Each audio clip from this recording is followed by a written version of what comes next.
Bonjour à tous, nous voilà réunis, Elodie, Julie et moi, pour ce quatrième épisode de la hotline du rangement et de l'organisation. Julie et moi, nous sommes très heureuses de pouvoir continuer ce partenariat avec Elodie. Mille merci, Elodie. D'ici l'été, nous allons nous retrouver deux fois autour de sujets très différents. Pour ce premier épisode de 2023, nous allons évoquer un sujet sensible, vivre dans un habitat plus petit. Certes, ce n'est pas très dans l'air du temps en ce moment, mais c'est peut-être une solution à un certain nombre de problèmes. Alors, prête, Julie et Elodie? À fond. Oui! Dans un livre Devenir minimaliste pour débutants de Sophie Martin, j'ai découvert ceci. Entre 1950 et maintenant, la surface de nos maisons a triplé alors que moins de personnes y vivent dedans. Impressionnant, non? Est-ce que cela vous étonne? Mmh. Oui, oui, complètement, ouais, enfin, je pense que enfin, oui et non. Oui et non, je pense quand même que quand on côtoie un peu autour de nous un certain nombre de personnes, alors après ce qu'on disait justement dans un autre épisode, je crois, qui va sortir bientôt avec, une invitée, c'est vrai qu'on est home organizer, donc on n'a peut-être pas un entourage, du coup, très représentatif, de la population. Mais effectivement, quand même, quand on regarde un petit peu, on voit aujourd'hui qu'on consomme beaucoup et que, la surface finalement des maisons est de plus en plus grande. Du coup, il y a ce côté justement d'avoir une grande maison, c'est un peu le symbole de la réussite, hein, du coup, donc c'est vrai que voilà, je pense, par le biais de ses possessions et de la surface qu'on peut avoir du coup, dans sa maison, bah, voilà, ça peut être, du coup quelque chose qui est important et je pense que ça c'est encore très répandu, du coup. Enfin, je sais pas si vous avez le même constat de votre Ah côté, ben, mais moi, ça ne m'étonne pas du tout cette phrase en fait, puisque je l'avais déjà observée et d'ailleurs je l'explique dans mes formations. D'abord au travers de simplement l'observation de comment vivaient mes grands-parents par rapport à moi. Il n'y a que la génération de mes parents entre les deux, donc c'est pas non plus, l'ère des dinosaures, quoi. On ne parle pas d'il y a très, très longtemps et j'observais que ma grand-mère avait eu 6 enfants. À l'époque, j'en avais 3, donc elle en avait 2 fois plus que moi et elle vivait dans un espace qui était a priori, pas plus grand que celui que j'occupais et surtout qui était beaucoup mieux ordonné et beaucoup mieux rangé et beaucoup moins encombré. Et donc, je me souviens que quand les enfants sont nés, les 3 très, très rapprochés, moi, j'ai été complètement envahie par le désordre et je me disais, mais comment se fait-il qu'elle a été capable d'élever 6 enfants dans une maison qui finalement n'est pas beaucoup plus grande que la mienne, mais tout en conservant de l'ordre et une certaine sérénité à l'intérieur de la maison. Donc ça m'avait déjà frappé et ça m'avait interpellée en me disant comment est-ce qu'en 2 générations comme ça, on peut à ce point basculer dans l'encombrement et nos maisons peuvent-elles être aussi différentes de celles de nos grands-parents. La deuxième chose qui m'avait vraiment frappée, c'est une fois j'avais lu ça dans un livre, je ne sais plus où, mais on expliquait que les architectes dans les années 80 s'étaient mis à gagner leur vie en construisant des annexes. Donc il existe encore un plein de vieilles maisons, bien sûr, les maisons sont souvent plus vieilles que leurs habitants, et que dans les années 80, ben, les architectes avaient trouvé un filon intéressant pour gagner leur vie, que certains s'étaient même spécialisés dans cette construction d'annexes parce qu'il y avait une demande réelle de la part des gens de prendre les maisons de nos grands-parents, dans lesquelles il y avait effectivement plus d'enfants qu'à notre génération, puisqu'entre-temps la pilule est arrivée et que nos modes de vie font qu'on a moins d'enfants qu'à l'époque, et demander à ce que ces maisons soient complétées, qu'on greffe encore un espace supplémentaire à ces vieilles maisons pour en faire un espace de vie confortable. Et j'avais trouvé ça dingue. De me dire non seulement on a moins d'enfants, donc on devrait avoir moins de mal à vivre dans ces espaces, et en plus de ça, le double élément à prendre en compte, c'est qu'en plus, cet espace n'est pas assez grand et qu'on a tendance à l'augmenter. Et les annexes, c'est vraiment quelque chose de très récent. Enfin, je vous demandais à nos grands-parents, jamais ils n'auraient pensé ajouter une partie à la maison. Donc, c'est vraiment dans l'ère, dans notre ère du temps, en tout cas. Moi, j'ai envie de dire qu'il y a une différence entre la génération de mes grands-parents, voilà, qui vivaient certainement avec moins d'objets que nous, il n'y avait pas encore les supermarchés, etc. Enfin, il y avait une consommation qui était différente, un mode de vie qui était différent. Je ne dis pas qu'il faut revenir en arrière, mais c'est une observation. Puis il y a eu la génération de nos parents qui était vraiment la génération du supermarché, de la superconsommation. On s'est mis à travailler beaucoup, à compenser énormément la charge de travail aussi par toutes sortes d'éléments extérieurs matériels. Les maisons sont devenues trop petites, on a commencé à agrandir, à faire des annexes. Et puis il y a notre génération à nous, et j'espère que nos enfants iront encore plus loin dans le cheminement, où finalement on se dit oh là, oh là, oh là, c'est quoi cette histoire? Moi, j'ai pas envie de vivre là-dedans. non, je refuse une partie, en tout cas, ou en bloc, ça dépend des gens, de ce mode de fonctionnement, de cette surconsommation, et je reviens à des espaces plus petits. Et donc, c'est assez dingue parce que ça va vite. Donc, il existe encore des repas de famille où on se retrouve en face de son parent et de ses grands-parents, même. Thibaut, il a encore sa propre grand-mère, donc nos enfants ont encore leur arrière-grand-mère, et de se dire que ces générations peuvent encore manger tous autour d'une table et avoir vécu des choses aussi différentes dans leur manière de vivre, dans leur manière de consommer, dans leur manière d'habiter. Ça, c'est très drôle. Et le regard de nos parents sur notre manière de vivre à nous, qui est plutôt dans notre cas de revenir à quelque chose de plus petit, n'est pas spécialement positif. Ils ont plutôt l'impression qu'on retourne en arrière, que c'est un peu rétrograde, que c'est perdre en qualité de vie, en confort de vie. Et donc, c'est très rigolo finalement, parce qu'on ne fait que revenir à quelque chose de beaucoup plus sain, mais ce n'est pas encore ancré vraiment dans les habitudes aujourd'hui. Oui, c'est le syndrome de l'objet brillant, du style, si tu n'as pas une Rolex à 50 ans, tu n'as pas réussi et tout ça. Et puis c'est très symptomatique, par exemple, des suites parentales en ce moment où il faut avoir une immense suite parentale avec salle de bain, machin, douche, voilà, pour avoir la super maison et être super confortable dedans. Ouais. Mais moi, j'ai l'impression que, enfin, en tout cas pour on va dire les personnes plus âgées que moi qui ont suivi notre projet, je sais que quand on a annoncé qu'on allait peut-être vivre dans la tanière, qui est à ce moment-là en construction, la première réaction que j'ai reçue, c'est: vous allez quand même pas faire ça. Donc, je l'ai entendu plein de fois. Et c'était vraiment avec un gros stress derrière la voix, quoi. Mais vous pourrez, c'est impossible.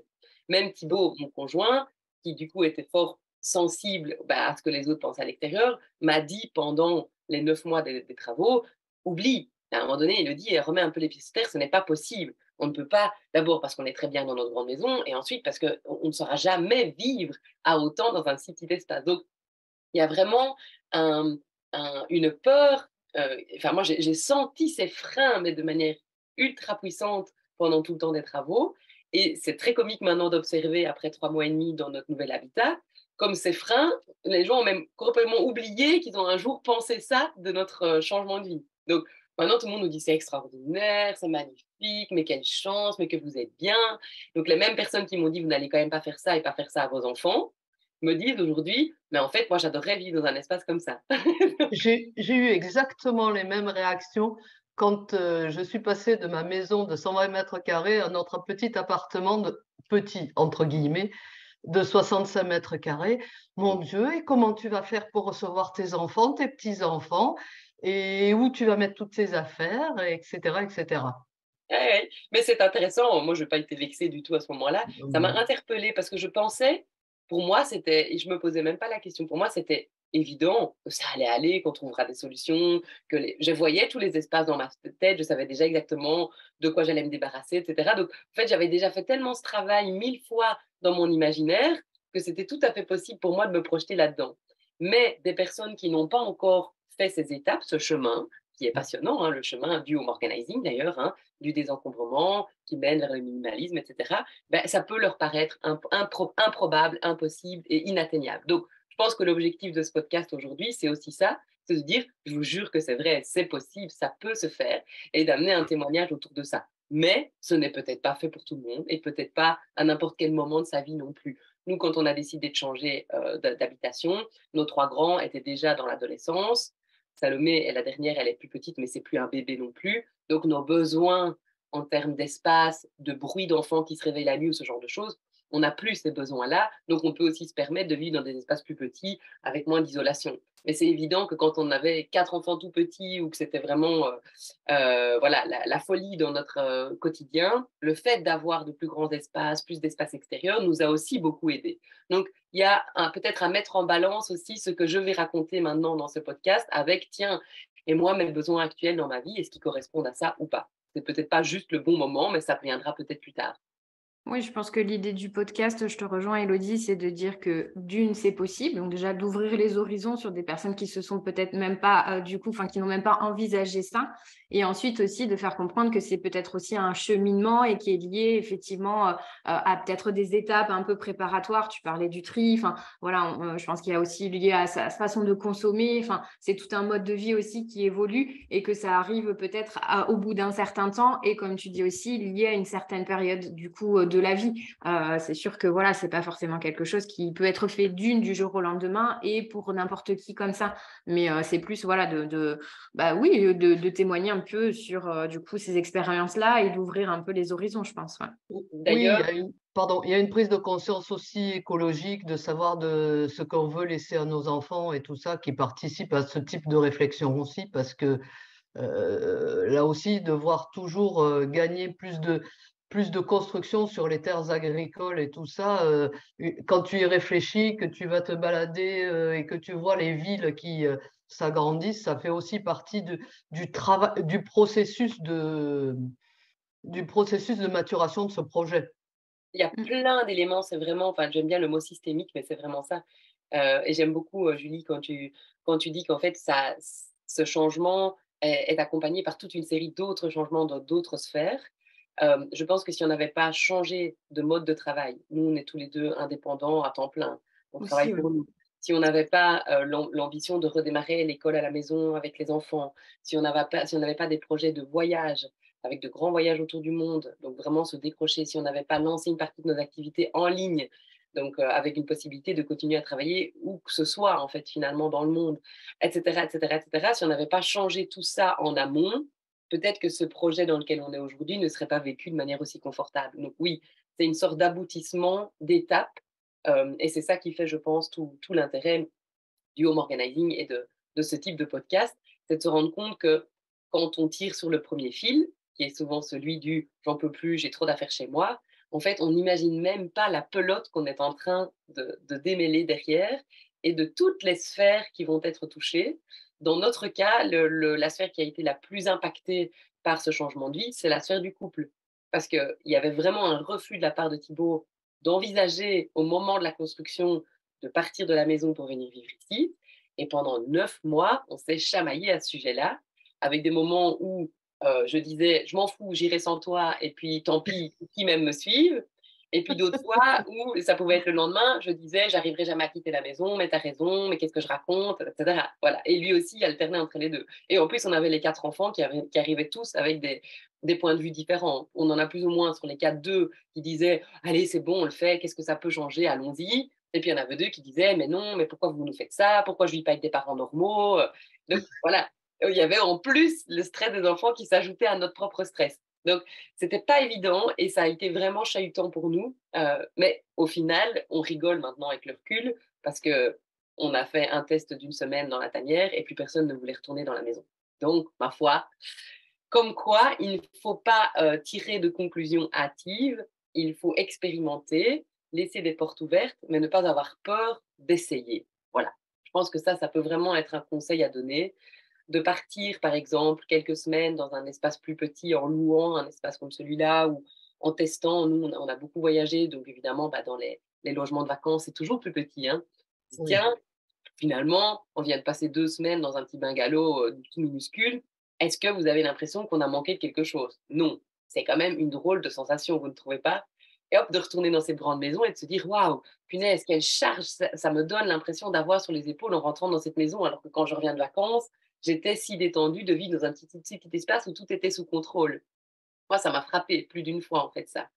Alors oui, il y a l'ambiance des vacances, il y a souvent la chaleur, le soleil, le beau temps qui accompagne aussi les voyages, donc ça joue beaucoup. Il y a la décontraction générale et la disponibilité qu'on a pour les enfants pendant les vacances qu'on n'a peut-être pas au quotidien, mais n'empêche qu'en termes d'organisation, ça m'a souvent frappé de me dire, je suis beaucoup plus zen dans ma gestion quotidienne, alors que je dois quand même faire les courses, que je dois quand même faire les repas, je dois quand même gérer le linge, parce que nous, quand on part, c'est sur de longues périodes, donc je dois faire des lessives, etc. Mais je voyais que tout ça se faisait dans une ambiance beaucoup plus détendue pour moi que quand j'étais à la maison. Et donc, j'ai fini par me demander si ce n'était pas la maison en elle-même qui me rendait la tâche plus compliquée. Et ça, c'est vraiment une réflexion qui est arrivée tout doucement et qui a été très douloureuse aussi pour moi parce que cette maison, je l'aime, mais comme un membre de ma famille. La maison qu'on a quittée, qu'on appelle le Fenil, on en est tombé amoureux réellement. J'explique souvent ça dans mes formations pour ceux que ça intéresse, mais on a vraiment eu un coup de cœur. Cette maison s'est présentée à nous. En fait, c'est comme si elle était rentrée dans notre vie parce qu'elle devait rentrer dans notre vie à ce moment-là. Elle a été le terrain de toutes nos expérimentations professionnelles pendant 10 ans, aussi bien pour Thibaut que pour moi. ça a été l'endroit où les enfants ont grandi, où Salomé est née. Donc, au niveau sacré, c'est vraiment, je dis toujours que c'est mon temple, mais c'est vraiment un temple. En plus de ça, autour de la maison, il y a un terrain qui est vraiment particulièrement chargé en énergie positive. Ça a été confirmé par plein de personnes qui sont venues, même par des animaux. Enfin, donc voilà, c'est assez rigolo. Donc, je sais qu'il y a quelque chose de particulier dans cette maison et mon cœur se trouve vraiment là. Et donc, quand j'ai commencé à réaliser, en fait, donc, du coup, parce que j'aimais tellement cet endroit, je lui pardonnais tout. En fait, c'était vraiment comme une histoire d'amour, c'est très bizarre. J'étais complètement aveugle. Donc, mais non, mais c'est la maison de mes rêves, c'est la maison dans laquelle je veux vieillir. Je veux laisser cette maison à mes enfants plus tard. C'est un cadeau du ciel, c'est ma meilleure amie. Enfin, j'ai toujours appelé comme ça. C'était bien plus qu'une maison. Et du coup, je lui pardonnais tout. Je lui pardonnais la charge mentale qu'elle me demandait, je lui pardonnais les frais monstrueux qu'elle nous demandait aussi tous les mois, et donc le travail qu'il fallait fournir pour payer toutes les factures liées à la gestion, au chauffage et toute la maison. Je lui pardonnais la fatigue quotidienne qu'elle m'imposait par le nettoyage, et donc ça a été d'autant plus difficile d'ouvrir les yeux après 10 ans de relation amoureuse, de me dire, mais en fait, peut-être que cette maison n'est pas faite pour moi. Et au début, ça m'a vraiment fait bizarre. Je me suis dit, mais non, non, c'est pas possible, tu dis n'importe quoi. C'est sûr qu'elle est pour toi, enfin, c'est la maison. Tu as toujours rêvé de cette maison, ça fait 10 ans que tu vends à tout le monde le fait que cette maison, c'est un paradis sur Terre. Et il m'a fallu plusieurs mois pour d'abord conscientiser et puis ensuite, euh, comment dire, assumer le fait qu'en fait, cette maison qui avait été mon paradis pendant des années, s'était progressivement transformée en prison dorée et en enfer. Et que oui, j'étais honnêtement, si je me regardais bien dans la glace et droit dans les yeux, j'étais beaucoup plus heureuse quand j'envisageais une vie dans un espace plus petit. Et donc, sur le moment, on s'est dit, bon, qu'est-ce qu'on fait? Est-ce que mon intuition est bonne? Est-ce que j'ai raison ou pas? On a passé ici 3 mois et demi dans la maison, dans la tanière. On en parlait encore hier parce que la question revient régulièrement sur le tapis. Qu'est-ce qu'on fait de cette maison et est-ce qu'on retourne dans cette maison, hein? Et les 5 personnes avec qui je vis, donc les 4 enfants et Thibaut, m'ont tous dit, tu n'es plus la même depuis qu'on est dans la tanière. Et quand je leur dis quoi? Beaucoup plus détendue, beaucoup moins nerveuse, beaucoup moins derrière notre dos, beaucoup plus joyeuse, beaucoup moins stressée, beaucoup moins chiante. Voilà. Je dis, c'est dingue quand même, c'est dingue. Donc, c'est vraiment l'effet toxique que me faisait cette maison et que je ne voulais pas voir parce que Oui. j'ai aimé très fort cette maison. Donc, c'est vraiment, et c'est ça qui est douloureux, c'est que j'ai l'impression de quitter quelqu'un en quittant la maison. Je faisais une story il y a 2, 3 jours en disant on peut tomber amoureux de 2 personnes comme on peut tomber amoureux de 2 maisons, de 2 lieux. Ben moi, c'est vraiment la sensation que j'ai en fait. C'est comme si ces 2 espaces étaient 2 faces de moi-même. Les deux, le recto et le verso. Voilà, c'est les 2 faces d'une même pièce en fait. Et le vrai équilibre pour moi se trouve entre les deux. Alors après, il faut trouver des solutions financières pour arriver à gérer ça. C'est notre grande question du moment, comment on fait pour conserver les 2 espaces. Mais je sais que je veux continuer à passer du temps dans cet endroit, mais je sais que je ne veux plus vivre dans cette maison. Voilà. Et ça, c'est très particulier. Donc, on veut vivre dans la tanière, mais passer du temps dans cet espace. Et donc, il faut trouver, avec plein de solutions créatives, comment réussir à résoudre cette énigme qui est assez atypique, parce que je connais personne qui vit entre 2 espaces. Mais Non. nous, c'est vraiment notre réalité du moment. Oui, Donc voilà. parce que d'un côté pratico-pratique, du coup, tu as gagné, je suppose, tu passes beaucoup moins de temps en ménage. Ah, alors, tu sais, on en parlait un peu avant. Quels sont les Oui, avantages de vivre dans un petit espace? Ouais. Il y a les avantages clairement en termes de temps. Donc, oui, rien qu'en termes de déplacement dans la maison, hein. Vous savez, dans le home organizing, on dit qu'il y a la règle du nombre de pas.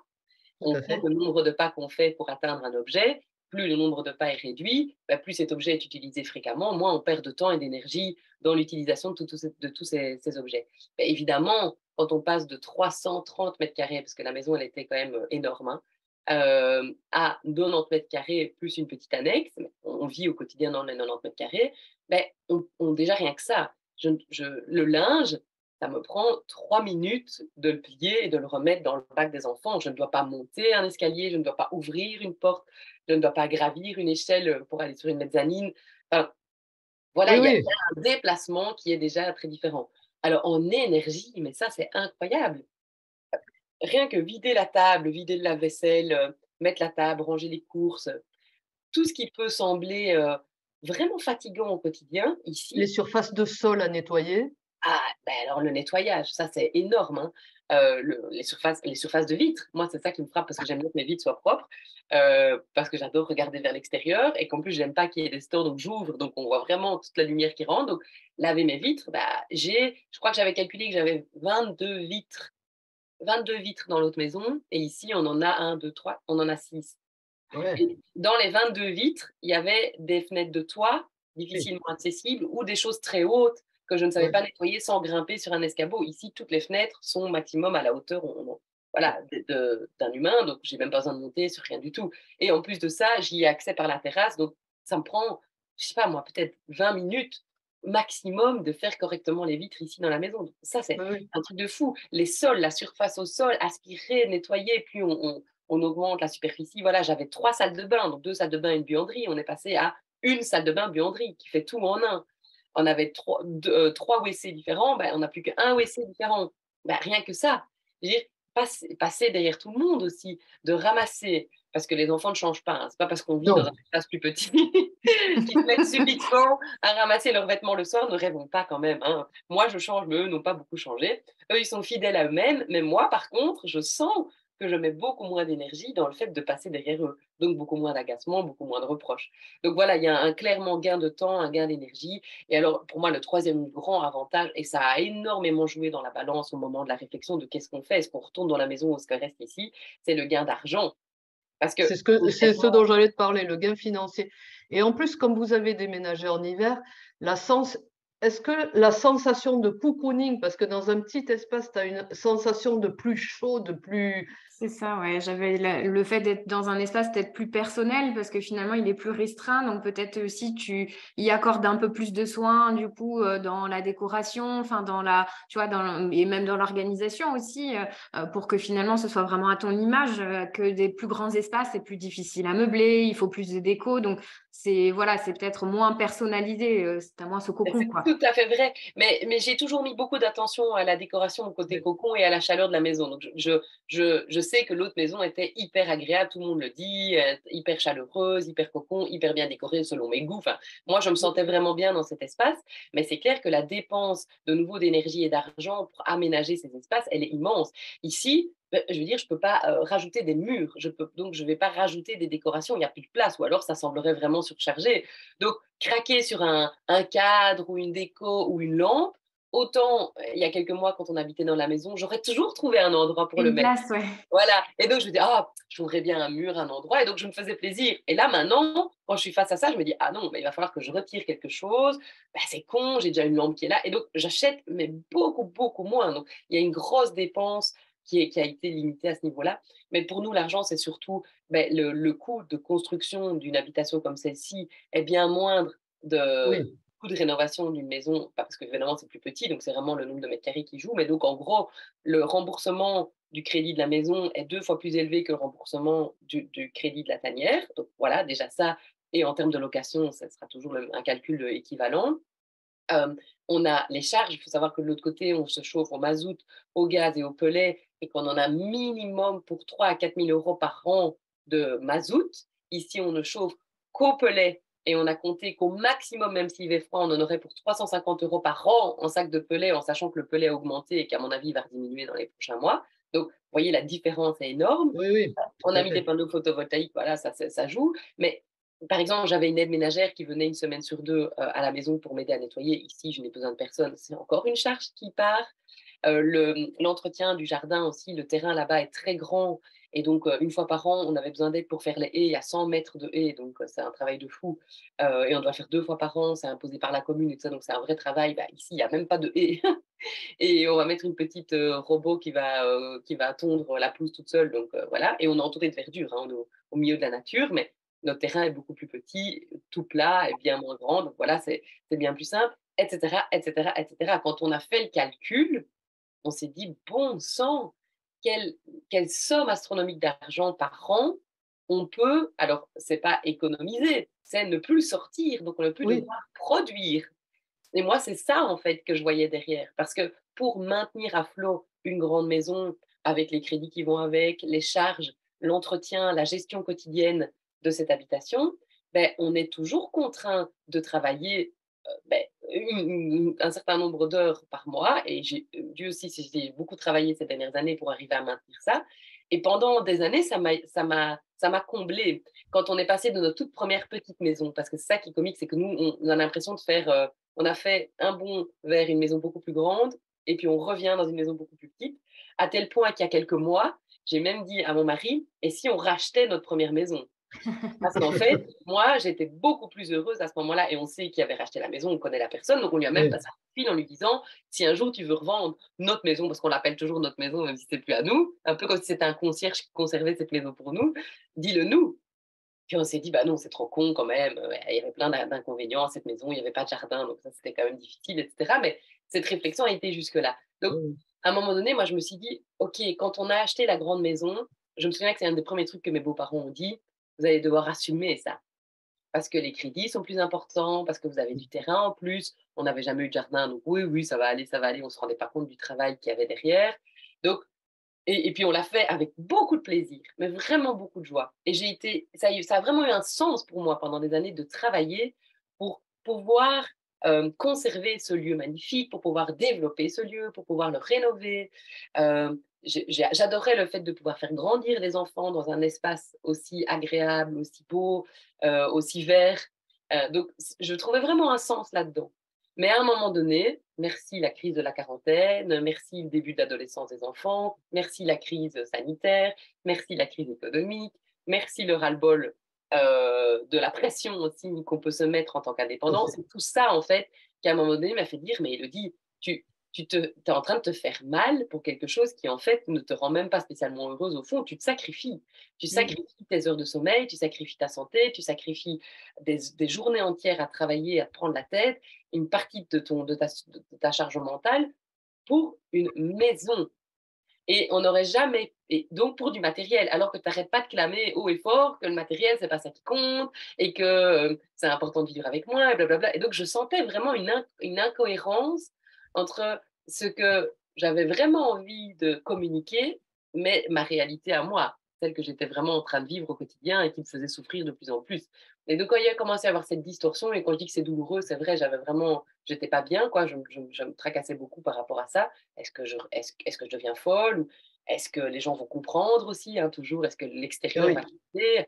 Il y a beaucoup de craintes par rapport à ça. Et puis en fait, on a été capable de se projeter dans le fait de quitter la maison le jour où la tanière a été construite. Donc ça, il faut peut-être le dire aussi. Quitter la maison pour un endroit dans lequel on n'était pas aussi bien, on n'aurait pas pu le faire. Et Oui, c'est le fait de forcément. s'être rendu compte qu'on était très très bien dans la tanière, qu'on ne manquait de rien, que les enfants n'étaient pas en demande de retour en arrière, que l'espace vert nous suffisait amplement, etc., etc., etc. Donc, par l'expérience, qu'on s'est dit, bon, bah, puisqu'on ne perd rien et qu'on va tout gagner dans cette histoire, allons-y. Donc, installons-nous vraiment ici. Donc, il y a aussi ça. Il y a, on est prêt à quitter quelque chose quand on sait vers quoi on va. Et donc, nous, il a fallu tout ce processus et donc plusieurs années pour introduire des permis, pour avoir les autorisations, pour faire tous les tests au niveau du sol, pour pouvoir finalement autoconstruire la maison, pour arriver au bout du chantier. Bah, tout ça, ça a pris plusieurs années. Mais pendant ces années, entre le moment où je me suis dit, en fait, je ne pense pas que cette maison soit vraiment faite pour moi, ou en tout cas plus, et le moment où j'ai pu vivre l'expérience, bah, il y a eu des années compliquées où j'ai dû continuer à entretenir la maison, j'ai dû continuer à amortir ma chic. Fin 2021, je me souviens m'être dit, bon, tu aimerais bien pouvoir bouger maintenant, mais regarde, c'est pas possible. Et tu peux pas tout foutre en l'air parce que tu en as ras-le-bol. Tiens, mort sur ta chic, l'année 2022 sera une année charnière, la maison va être construite et tu verras bien fin 2022 où tu en es et là, tu pourras vraiment te projeter vers autre chose. Et c'est ce qui s'est passé. Mais l'année 2022 a été difficile parce qu'il a fallu mort sur sa chic, alors que mon cœur n'avait déjà plus envie de ça. Et voilà, Oui, donc oui. ça fait aussi partie du processus. Et Justement, maintenant, ouais. on ne Toi, reviendrait plus en arrière. Armel, tu as eu une expérience assez similaire. Comment ça s'est passé de ton côté, vu que tu as aussi eu ce switch du coup, du plus grand vers le plus petit, ou finalement, du coup, toi, tu as pris la décision et tu as cherché un nouveau logement plus petit. Enfin, comment ça s'est passé pour toi? Alors, nous, on avait déjà dit que quand nos enfants seraient plus à la maison, on resterait plus forcément dans cette maison qu'on avait parce que bon, ils sont partis, ils avaient 28 ans tous les deux. Donc voilà, ou non, qu'est-ce que je dis, même un peu plus tôt, euh, mais donc nous, on avait pris cette décision parce que Ok. il fallait entretenir, comme tu dis, il y avait des étages, il fallait entretenir la maison, le jardin.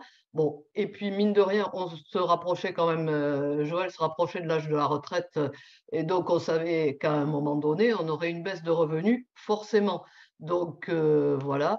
Donc du coup, quand les enfants sont partis, on a décidé, de partir de la maison et d'habiter dans un appartement, Et qui comment les était enfants l'ont pris quand tu as annoncé ça? alors, ma fille qui habitait déjà loin de la maison puisqu'elle habitait en Belgique, et qui ne revenait pas souvent forcément, elle a dit: «Mais allez-y, go, de toute façon, c'est votre vie, voilà». Heu, Emeric, qui est beaucoup plus, sentimental et tout ça, a eu beaucoup plus de mal, surtout qu'à un moment donné, quand on a déménagé, il a fallu qu'il récupère tous ses bouquins de prof de français. Je ne sais pas si vous imaginez? Donc voilà, donc déjà, il y a eu tout ce travail à faire. Et puis après, la question, mais quand on va venir, comment on va faire et tout ça. Bon, alors pour lui, ça ne pose pas de problème. Il habite à 50 kilomètres de chez nous. Donc, ils font des allers-retours, on y va, il n'y a pas de problème, on se voit très facilement. Quand les tout petits viennent, on a un canapé d'appoint, donc ce n'est pas un problème. Et quant à Solène, quand elle vient, ben, eux, ils ont décidé que de toutes les façons, que c'était chez nous, qu'on faisait comme on voulait. Donc, du coup, en général, ils louent un Airbnb quand ils viennent plus. Parce que forcément, eux, ils viennent plusieurs nuits. Longtemps, ouais. Voilà. Et donc, ils louent un Airbnb. Il y en a plein dans les environs et tout se passe très bien. Et voilà. Tout à fait. Voilà, ça c'est le 21e siècle. J'adore entendre ça. Voilà, donc nous, ça nous a posé. Mais par contre, comme tu dis, financièrement, j'ai l'impression financièrement de vivre beaucoup mieux qu'avant parce que à la limite, comme il y avait toutes les charges de chauffage, enfin, là on a des charges de chauffage, mais beaucoup moins et d'entretien. Mais par exemple, on peut plus à la limite se faire plaisir sur de la nourriture, faire des sorties au resto, que ce qu'on pouvait faire avant, par exemple. Et ça, c'est une question de choix. Nous, on Oui, sait que l'argent qu'on ne met pas dans la maison, on va le mettre dans des voyages parce que voilà, les voyages coûtent cher. voilà. Donc, on s'est dit, bah, voilà, vivons dans quelque chose de plus petit et laissons-nous la liberté de quitter cet espace plus petit plus souvent pour aller découvrir d'autres coins du monde. Voilà, c'est Donc, au ça. final, je ne pense pas qu'on économise plus, c'est juste qu'on Non, place notre argent dans autre chose. voilà, c'est ça, c'est là. euh, Avant, j'étais obligée de toujours prendre ma voiture pour aller faire les courses, les machins, les trucs. Là, parfois, ma voiture bouge pas ou une fois par semaine parce que j'ai tout à proximité aussi. C'était un des critères, il fallait qu'on ait tout à proximité. On a une génération différente et donc c'est ça qui est génial. Enfin, pas une génération différente, mais parce que Oui, en fait, oui, je suis plus vieille que tes enfants. oui, Mais cette idée-là, c'est de dire tu as d'autres besoins maintenant, puisque oui, tes tout à enfants fait. ont quitté le nid et que tu es grand-mère, etc. Donc voilà, c'était un autre stade de vie. Et ce que tu exprimes, c'est j'ai été capable d'écouter mes besoins à ce moment-là de ma vie, de ne pas, pour des raisons X ou Y et pour les sentiments des enfants, bah, de passer outre ces besoins. Et je vis aujourd'hui un moment plus agréable que ce que j'aurais eu si j'étais restée dans ma vie d'avant. Et ça, c'est Tout à vraiment fait. quelque chose, je trouve, que les gens ne comprennent pas assez, c'est que on a le droit d'avoir plusieurs maisons dans une vie. Et donc, je comprends très bien, par exemple, les gens qui ne font plus que louer et qui disent, moi, je préfère louer un temps une maison et avoir la liberté de mouvement. D'ailleurs, on l'observe, on en parlait, les tiny house, les Ah ouais. micro-habitats, etc., les habitats partagés. En fait, Tout à qu'est-ce qu'il fait. y a derrière cette mouvance? Ben, l'envie de liberté. La liberté de pouvoir changer de lieu plus facilement, la Tout liberté à de fait. pouvoir bouger, la résilience aussi, la liberté de pouvoir changer de travail beaucoup plus souvent. Donc peut-être d'avoir des moments avec moins de revenus, des moments avec plus de revenus, donc de ne pas avoir une carrière Linéaire. mais plein de petits, voilà, des étapes, des moments. Il y a aussi la conscience écologique derrière. Enfin, en tout cas, nous, pour notre dernière, c'était important. Donc, la maison n'a pas été, on n'a pas de fondation. C'est juste une maison qui est posée sur des plots. Il faut savoir que c'est une maison qui est posée sur des terrains qui sont des terrains calciques, donc c'est rempli de calcaire. Donc, ça veut dire que ce sont des zones sur lesquelles on ne peut plus construire en dehors des habitats de ce type-là qui ne viennent pas abîmer ce qui se trouve en dessous. En fait, il y a des grottes calcaires en dessous. C'est une maison entièrement en bois, donc ça veut dire qu'elle est concrètement démontable si on voulait vraiment la démonter. C'est une maison qui est passive parce que en fait, on a les panneaux photovoltaïques, elle est hyper bien isolée, donc ça veut dire qu'on ne chauffe qu'au pellet. Quand il fait 10 degrés dehors, il fait 20 degrés dans la tanière. C'est dingue. Donc voilà, pour donner une petite idée, donc quand ça descend en dessous de 0, là on lance le poêle, mais sinon on ne va pas spécialement le lancer en cours de journée. On a orienté la maison plein sud, on a mis les baies vitrées de ce côté-là, etc. Enfin, tout a été pensé dans ce sens-là. Mais du coup, ça aussi, ça rentre en jeu. Quelqu'un qui a une conscience écologique va avoir beaucoup de mal à construire en béton, enfin, voilà. Comme tu le disais tout à l'heure, il y a de toute façon des zones, il y a tout un plan en Belgique je crois que c'est en 2025, donc c'est dans pas très longtemps. Il y aura carrément une partie de la carte belge où il sera interdit de construire de nouvelles habitations. C'est ça. Il y a aussi cette notion de problématique urbaine. Voilà. Tu vois, là, tu parlais des tiny houses. Justement, je m'étais un peu documentée sur le sujet. Et effectivement, au sud de Nantes, voilà, ou dans des villes où ça commence à être un petit peu en tension au niveau du logement, etc., on ne peut plus continuer à, du coup, construire des maisons ou avoir des terrains énormes, etc., parce qu'il y a des problématiques de place, des problématiques, effectivement, aussi environnementales qui font qu'on ne peut pas forcément construire n'importe où, etc. Donc là, en l'occurrence, ils ont fait le premier quartier de 8 tiny houses à Rezé dans le sud de Nantes, mais c'est effectivement cette volonté d'orienter l'urbanisme aussi dans quelque chose de nouveau et qui soit plus restreint et voilà, qui change un peu les modes de vie, quoi. Ça peut être effectivement aussi, on parlait de l'aspect financier. Par exemple, il y a le petit village du coup à Saint-Brieuc. Du coup, ça, c'est dédié aux étudiants parce que voilà, les résidences étudiantes où on s'entasse, etc., c'est pas forcément quelque chose de très positif. Donc, je trouve que voilà, les tiny houses ou ces mini maisons là, ça peut être aussi une manière voilà, d'avoir un habitat un peu différent aussi, même si on a un petit budget d'étudiant, plutôt que voilà d'être dans une CTU un peu impersonnelle où on est dans des grands blocs de béton, etc. Donc, il y a aussi des contraintes un peu différentes du coup aussi par rapport à ça, quoi. Tout à fait. Et puis, parce qu'on ne peut plus laisser ces terres agricoles grignoter, il faut quand même nourrir tout le monde. Et donc, voilà, c'est une chose. Et nous aussi, ce qui nous a fait changer, c'est aussi de préparer notre départ pour pas que les enfants aient à vider une grosse maison et tout ça. Ah, ça, c'est vrai, ça joue. Il y a un truc aussi qui m'a beaucoup frappé. Je crois que c'est la première chose d'ailleurs qui m'a frappé quand on a déménagé. Donc, on avait dit qu'on restait juste la semaine de Toussaint. Et puis finalement, j'étais rechercher tous les vêtements parce que plus personne ne voulait rentrer à la maison. Donc, on a déménagé sans se rendre compte qu'on déménageait. C'était très drôle.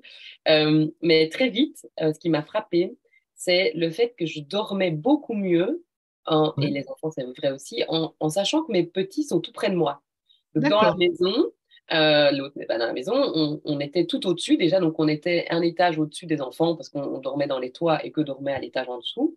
Et à l'étage en dessous, ils étaient splittés en deux, dans une partie de la maison et dans l'autre partie de la maison. Mais c'est grand. Et donc, on ne sait pas entendre un enfant pleurer dans sa chambre, c'est pas possible. Si l'enfant ne se lève pas, on ne l'entend pas.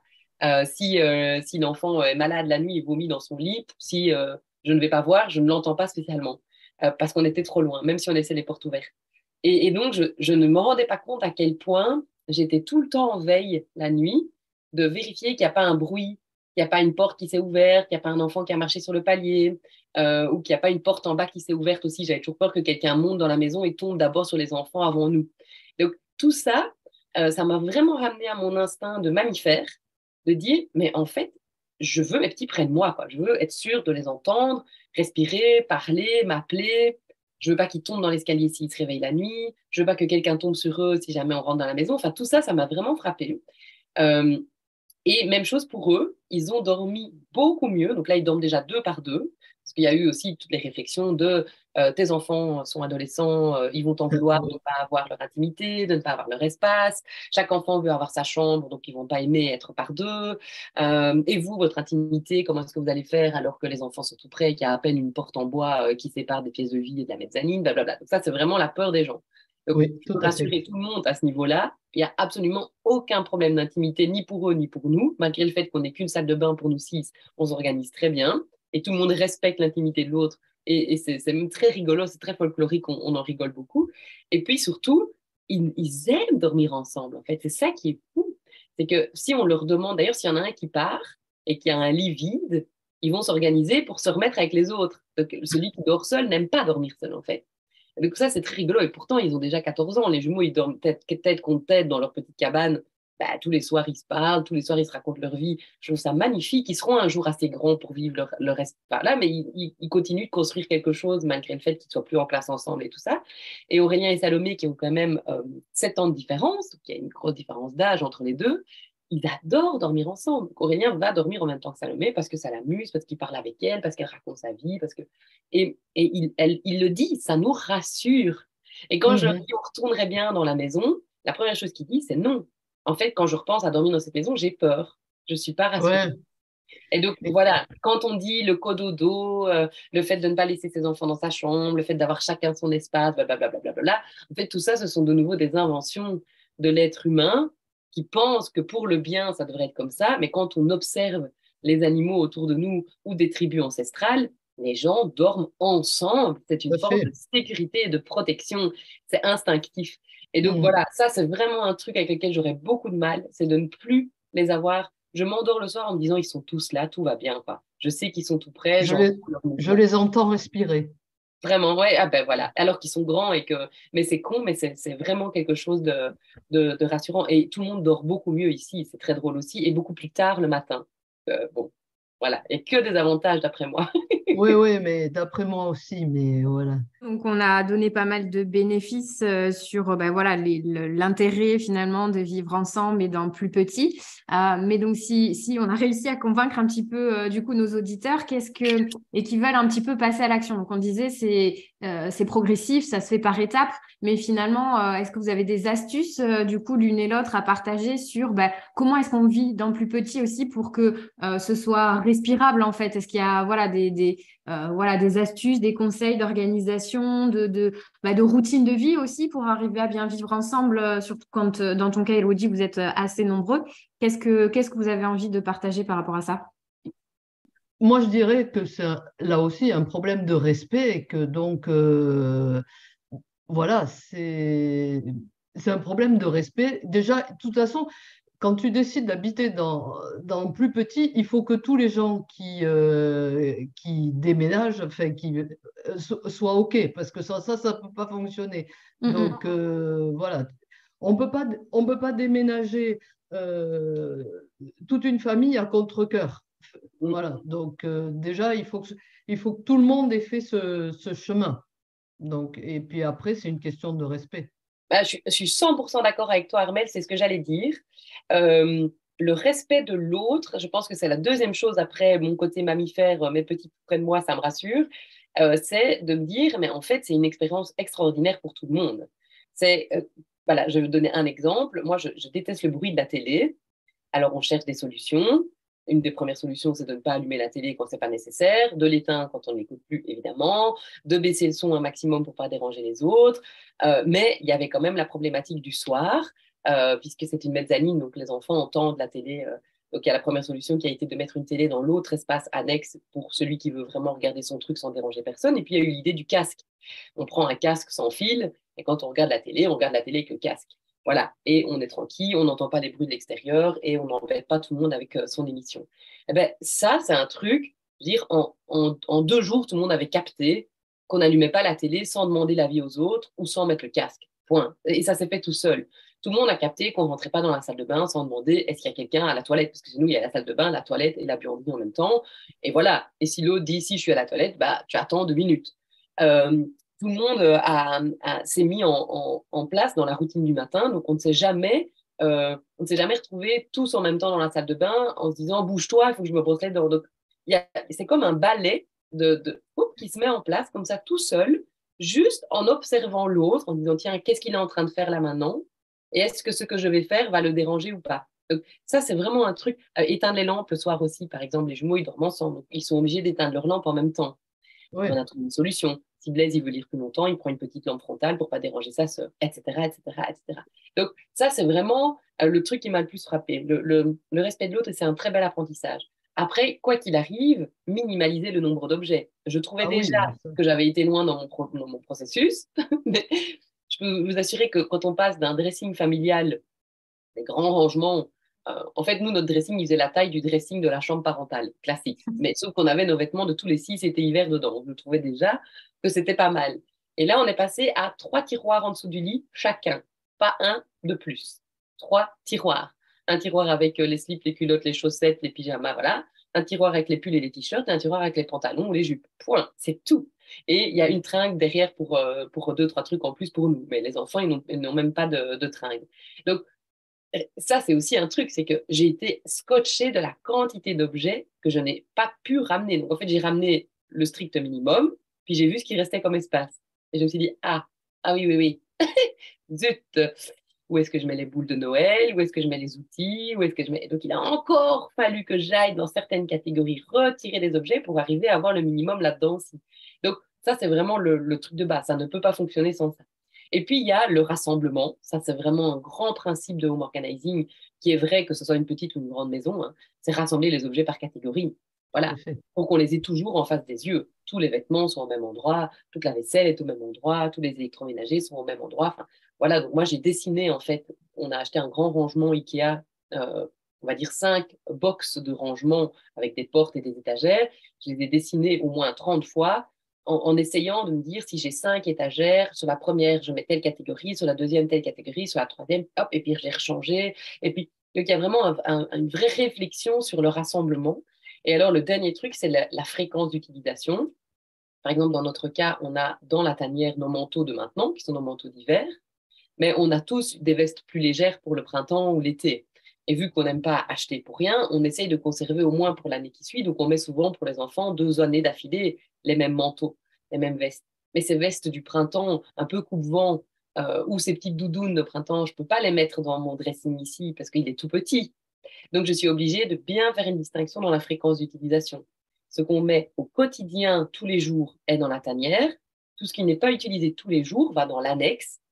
Voilà, c'est vraiment la grosse distinction. Voilà. Donc, les chaussures du quotidien, ils n'ont qu'un bac pour mettre 2 paires de chaussures. Donc, ils ont une paire de baskets et souvent une paire de chaussures. De chaussures de dehors. Voilà.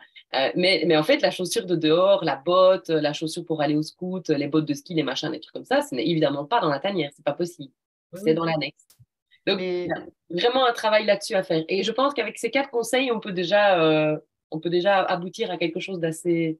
Oui, parce que moi je vois, donc nous, quand on a déménagé, on a acheté un appartement qui était en gros meublé, avec des placards et tout ça. Et alors tout le monde rigole quand ils ouvrent mes placards parce qu'il y a quand même de l'espace vide dans mes placards. Il y a des étagères inoccupées. C'est magique. Comme ça, on peut les laver plus facilement, c'est très bien. Donc, il y a des étagères inoccupées. Donc, du coup, c'est que à la maison, j'avais trop de choses. Et je trouve que vivre dans un petit espace, c'est aussi garder un œil sur tout. Oui. Ça, c'est vraiment quelque chose. En fait, il n'est plus possible de disperser, puisqu'il n'y a pas d'endroit pour disperser. Ça, c'est très drôle. Donc, on ne peut pas disperser. Quoi qu'il arrive, c'est tout près, en fait. Et c'est tout près et c'est certainement sous nos yeux. Ça, c'est vraiment, je trouve, extraordinaire. On perd beaucoup moins de temps encore à chercher nos affaires. Oui, on sait mentalement où est chaque objet finalement. Du coup, il n'y a plus besoin de se dire mais où est-ce qu'il est rangé, etc. quoi. J'ai fait le petit calcul pour vous donner une petite idée. Donc, je fais mon home organizing tour donc tous les trimestres dans la maison. Et je continue à le faire ici dans la tanière. Je fais mon home organizing tour, c'est-à-dire que je passe en revue l'ensemble des pièces, chacun des rangements, chacun des tiroirs, chacune des armoires de toute la maison et je passe en revue tous les objets. Donc, c'est un petit truc que je fais et que j'explique dans les formations. Tout. Donc, je revérifie toutes les chaussettes, je replie tous les pulls, je check les draps de lit, est-ce que c'est des draps de lit qu'on utilise encore ou pas, enfin, vraiment tout, jusqu'à la petite fourchette, jusqu'au plat, et ça me prenait avant, dans la maison, une journée complète. Donc, je savais que les enfants partaient avant, entre le moment où j'ai déposé et le moment où j'allais les rechercher, vers 16 heures. J'avais besoin de toute cette journée, donc toute une matinée, et un petit break à midi et tout l'après-midi, pour faire le tour complet de la maison, en sachant que c'était déjà hyper minimalisé et organisé, et surtout régulièrement géré. Donc, voilà. Malgré ça, ça me prenait encore une journée entière. Je le faisais, avec plaisir. Aujourd'hui, je l'ai fait la semaine passée parce que Thibaut était parti. Je me dis, c'est le bon moment pour faire mon tanière tour. On va tester ça. Eh bien, ça m'a pris 2h30. Et je me suis dit, ah ouais, mais quand je dis tout, c'est tout. Hein. Aspirer les tiroirs de la salle de bain pour les cheveux, vraiment jusqu'au moindre détail, quoi, jusqu'à aller remettre mes paires d'oreilles par deux pour être sûr qu'elles sont là, etc. Eh ben, il m'a fallu 2 heures et demie. Donc, il m'a fallu Oui, oui. plus de la moitié du temps. Et Mhm. en faisant ça une fois tous les trimestres, on n'encombre plus jamais, en fait. Et donc, 2 heures et demie tous les trimestres pour avoir une maison qui ne s'encombre pas, moi, je trouve que la dépense d'énergie, elle est vraiment pas énorme par rapport à tous les avantages qu'on a derrière à fonctionner comme ça. Voilà, ça, c'est encore pour donner une idée. Ok, bon, bah super. Moi, je pensais aussi à un dernier, c'est d'essayer d'opter, au-delà d'être donc beaucoup plus sélectif, d'opter pour tout ce qui est d'autres façons de fonctionner, tout ce qui va être multifonctionnel, de penser à louer plutôt qu'acheter. Enfin, on revient finalement aussi à changer un peu ses habitudes de consommation. Ça me fait penser aussi à ça, quoi. Tout à fait. Oui, et être des consommateurs plutôt que des consommateurs. Si tu n'utilises pas de perceuse, parce que quand on sait qu'en gros on utilise une perceuse 10 minutes, voilà, pourquoi en avoir une et pas la louer, quoi. Mm. Tout à fait. Eh bien, j'espère qu'on Merci a les convaincu filles. tout le monde de tenter Oui, l'expérience. Ouais, non, je pense qu'on a, déjà, voilà, l'idée, c'était, merci à toutes les deux pour votre partage. Je pense que voilà, c'est inspirant, hein. Ça veut pas forcément dire que c'est comme ça qu'il faut vivre et que c'est un objectif en soi. Ça peut juste, comme on non, le disait tout à l'heure, ouvrir les horizons, faire réfléchir. Voilà, je pense, on a aujourd'hui un peu des schémas de pensée, des choses très normées. Donc, c'est juste, voilà, le but de l'épisode. Je trouve que c'était ça aussi, c'était de, voilà, de permettre de se dire qu'il y a d'autres possibilités et que ça fonctionne en fait. Donc voilà, donner tout à quelques fait. astuces aussi Et de pour pouvoir ne pas mourir. éveiller les consciences et que les gens réfléchissent, qu'on ait semé des petites graines plutôt que d'avoir la masse de la consommation habituelle et qu'on ait des petites graines qu'on peut éventuellement faire autrement, quoi. Tout à fait. Voilà. Top. Merci à toutes les deux. On se retrouve donc pour un prochain épisode du coup qui sortira avant l'été où on va parler des vacances. Et d'ici là, merci et bonne fin de journée à toutes les deux. Bye bye. Bye Bye bye. bye, merci beaucoup.